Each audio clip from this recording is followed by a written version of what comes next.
In the heart of West Africa, nestled among the lush landscapes, the land that would become Ghana has always been deeply connected to gold. Centuries ago, the ancient kingdom of Ghana, renowned for its immense wealth in gold, was a thriving hub of trade and commerce. The kingdom's riches attracted merchants from all over the world, Arabs, Berbers, and Europeans, who sought the precious metal that flowed abundantly through its borders. This wealth did more than bring prosperity to the Kingdom of Ghana. It solidified its status as one of the most powerful empires in Africa. Gold was not just a resource to be traded, but a symbol of strength and divine favor. It held profound spiritual significance for the people, tied to their religious beliefs, cultural practices, and ancestral heritage. Gold adorned the kings and queens, used in ceremonial objects, jewelry, and sacred artifacts, signifying not only earthly wealth, but also the divine connection between the rulers and their gods.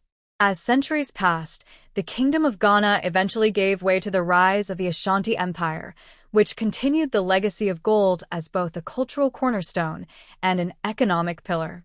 The Ashanti people revered gold, with intricate designs such as the famous Ashanti gold weights, becoming symbolic of their rich heritage.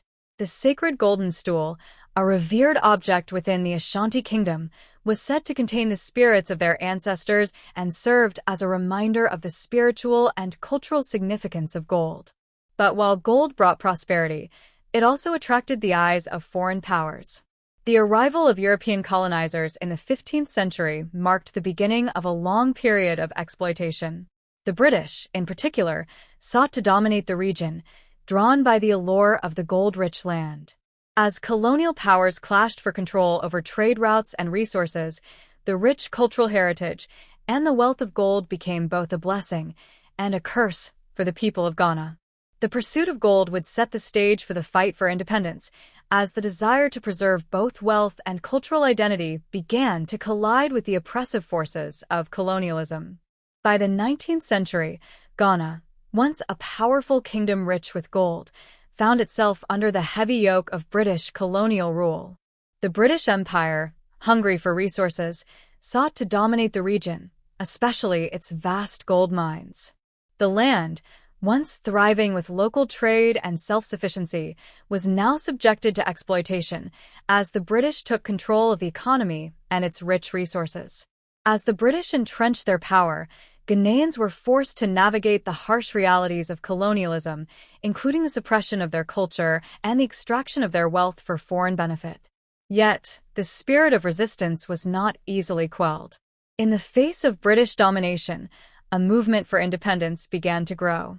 The fight for freedom was kindled by the growing awareness of the oppressive conditions and the desire to reclaim not only land but also cultural identity. The Ghanaians' resistance was not just about opposing foreign rulers. It was about standing up for their rich heritage, their traditions, and the generations that had lived in harmony with the land long before colonial powers set foot on it. Amidst this unrest, two young Ghanaians, Kwame and Na, emerged as key figures in the struggle for independence. Kwame, a skilled artisan, used his craft to preserve and celebrate Ghana's rich cultural legacy. His jewelry became more than just adornments. Each piece told a story of his people, interwoven with symbols of resistance and resilience. His intricate designs, featuring motifs of strength and unity, became silent but powerful messages in the face of oppression. His artistry was not only a personal expression but also a political statement, defying colonial attempts to erase Ghana's heritage.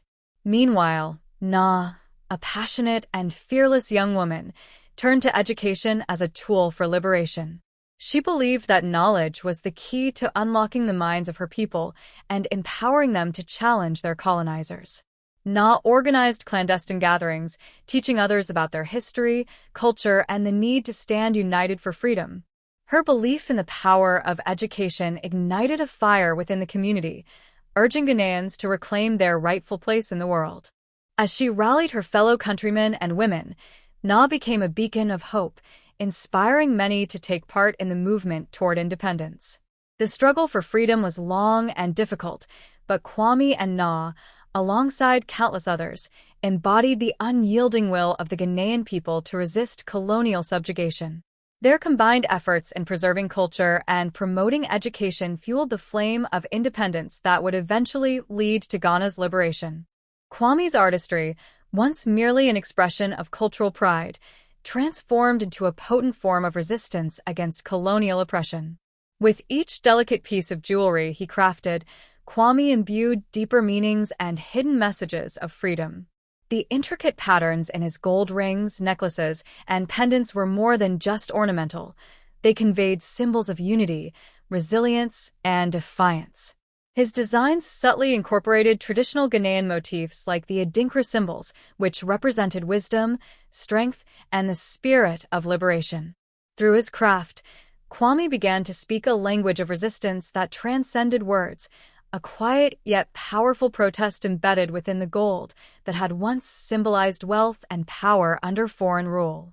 Kwame's jewelry became highly sought after, not just for its beauty, but for its unspoken message. Each piece carried the weight of his people's longing for independence and sovereignty. As customers wore his creations, they unknowingly wore symbols of rebellion, a way of silently signaling solidarity with the cause for freedom. His artistry was a reminder that even in the darkest times, the spirit of resistance could be expressed in ways that were not easily silenced by colonial powers. Meanwhile, Na's work as an educator took on an equally vital role in the movement for independence. Recognizing that knowledge was the key to empowerment, she organized secret meetings, often under the cover of night, where she and fellow activists would teach others the importance of education and cultural identity. These clandestine sessions, held in hidden rooms and private homes, became spaces of both learning and resistance. Na educated the youth about the richness of their heritage, the history of their people, and the importance of reclaiming their cultural pride from colonial influences. Through these meetings, Na sparked a collective awakening. The people who attended, whether they were young students or older members of the community, began to see the value in their identity and culture, and with that understanding came the desire for change.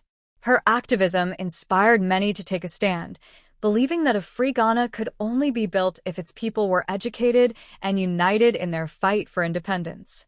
Na's efforts resonated deeply with the community, and her work was a cornerstone in cultivating the spirit of self-determination that would ultimately fuel the push for freedom. Kwame's artistry and Na's education efforts became intertwined in a shared mission to reclaim Ghana's sovereignty. Together, they helped nurture a generation that saw knowledge, culture, and artistry not just as means of expression, but as tools of resistance that could bring about the liberation of their land. The intertwined threads of their contributions wove a tapestry of hope and resilience that would prove vital in the years to come. The fight for Ghana's independence was a difficult and tumultuous journey. The British Empire, unwilling to relinquish its control over the wealth and resources of the land, clung tightly to its colonial grip, determined to continue exploiting Ghana's gold and land for its own benefit.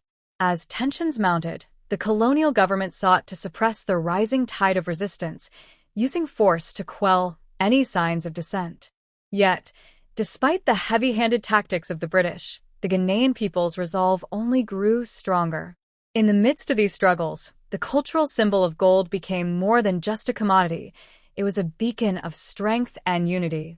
Gold, which had long been both a source of wealth and a symbol of the land's prosperity, now represented the heritage and dignity of the people. It was a reminder of Ghana's great past, from the ancient kingdom of Ghana to the Ashanti Empire, and it was intertwined with the dreams of a sovereign future. For the Ghanaians fighting for independence, gold was not just about riches. It symbolized their connection to their ancestors, their resistance against colonization, and the power they held within themselves. Kwame, who had long embedded the symbolism of freedom into his gold jewelry, continued to serve as a quiet yet powerful voice in the struggle. His artistry, which once whispered tales of resistance through intricate designs, now acted as a rallying cry for all who saw it. People wore his creations as badges of defiance, as tangible reminders that the future of Ghana rested in their hands. Through his work, Kwame brought hope and courage to the people who wore his pieces, reminding them that their cultural identity and unity were unbreakable. At the same time, Na's efforts in spreading education and cultural awareness gained even more significance. She organized larger gatherings, teaching her fellow Ghanaians not just about the importance of their heritage, but about the power of collective action. Na's teachings reached far beyond the classroom, as she became a symbol of hope and resilience for those who fought for a free and independent Ghana. She instilled in her community the belief that true liberation would come not just from political victories, but from the reclamation of knowledge, culture, and identity. Despite the British Empire's attempts to crush the movement, the unity and unwavering spirit of the Ghanaian people only intensified. Protests, strikes, and demonstrations became regular occurrences as the cries for independence rang louder. From the rural villages to the bustling streets of Accra, Ghanaians stood united in their shared desire for freedom. The struggle for Ghana's independence was long and difficult, filled with both setbacks and triumphs. But through it all, the people remained united in their vision of a free and sovereign nation, one that would stand tall on its own and be defined by its culture, history, and people. Their collective strength, driven by the symbol of gold, would ultimately propel them toward the day when their dream of independence would become a reality. On March 6, 1957, the dream of independence was finally realized. Ghana, after decades of resistance and struggle, stood free from colonial rule. The British Empire, once so determined to maintain control, had been defeated by the unwavering spirit of the Ghanaian people. In the glow of the new dawn, the nation celebrated its hard-fought victory with immense joy and pride. Streets were filled with jubilant crowds, draped in the colors of their flag, singing and dancing to the rhythms of freedom. The dream of a sovereign, self-determined Ghana, the charismatic leader who had guided the nation's independence movement, took his place as the first Prime Minister of Ghana. His leadership, fueled by the sacrifices of countless individuals like Kwame and Na, was a testament to the power of perseverance and unity. Nkrumah's rise symbolized the collective effort of a nation determined to break free from colonial oppression and chart its own path toward progress. For Kwame, the day was a moment of both personal and national triumph. His gold creations, once symbols of resistance, were now cherished heirlooms, each piece a testament to the journey of Ghana's liberation. His jewelry, which had whispered stories of freedom and hope during the dark days of colonial rule, now stood as enduring artifacts of the nation's pride and cultural richness. People wore his pieces as badges of honor, each one telling a part of the story of Ghana's fight for freedom. Through his artistry, Kwame's legacy would live on in the hearts of generations to come, serving as a reminder of the sacrifices made for independence. Na, too, found herself at the heart of Ghana's transformation. Her work in education flourished, as schools were established across the nation to nurture the minds of future generations. The passion and dedication Na had shown in the struggle for education now manifested in the creation of institutions that would empower the youth of Ghana to rise above the challenges they faced. These schools became pillars of cultural identity, teaching the values of Ghanaian history, the importance of knowledge, and the unbreakable bond to one's heritage. Na's vision for a better future was now a reality, as young minds were nurtured to carry forward the ideals of independence and progress. With the nation's independence secured, the promise of a brighter future was within reach. Ghana stood as a beacon of hope for all of Africa, showing that through unity, resilience, and the reclaiming of one's cultural identity, any nation could overcome oppression and carve out its own destiny. The legacy of gold, once a symbol of wealth and power, had become a symbol of the struggle for freedom, representing the strength and determination of the Ghanaian people. And as the nation moved forward, the stories of Kwame, Na, and countless others would be carried through the generations, inspiring future leaders and dreamers to continue forging the path toward a prosperous and united Ghana. Though Ghana had achieved independence, the journey was far from over. The challenges that awaited the new nation were significant: economic disparity, corruption, and the ongoing struggle to balance traditional values with the demands of modern progress. These obstacles were not easily overcome, but the spirit of independence that had fueled Ghana's fight for freedom remained unbroken. The people of Ghana, their hearts still bound by the dreams of their ancestors and the lessons of the past, pressed forward with resilience and hope. Ghana's golden legacy, built on both its natural resources and its rich cultural heritage, became a powerful symbol of what the nation had endured and the potential it held for the future. Gold, once a source of exploitation by colonial powers, was now a symbol of self-determination and pride for the Ghanaian people. It reflected the strength, resilience, and rich cultural identity that define the nation. The people of Ghana understood that their independence was not just a political victory, it was a call to action. They worked tirelessly to address the challenges that lay ahead, knowing that the path to true prosperity would require unity, perseverance, and an unwavering commitment to progress.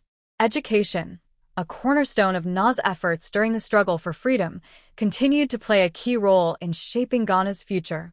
As more children gained access to education, the hope was that they would rise above the challenges and build a nation where every citizen could thrive. As Ghana evolved, it became a beacon of hope not only in Africa, but to the world. The nation's story of struggle, triumph, and transformation inspired countless others to embrace their own journeys of independence and cultural pride. Ghana proved that while the path to freedom may be fraught with challenges, the strength of the people and their commitment to a better future can overcome any adversity. Today, Ghana stands as a testament to the power of resilience, unity, and progress. Its golden legacy is a reminder of the sacrifices made by the generations that came before and a symbol of the continued fight for a brighter tomorrow. Ghana's story serves as an inspiration for other nations, encouraging them to embrace their own histories, honor their cultural identities, and forge a future defined by independence, prosperity, and the unyielding pursuit of a better world.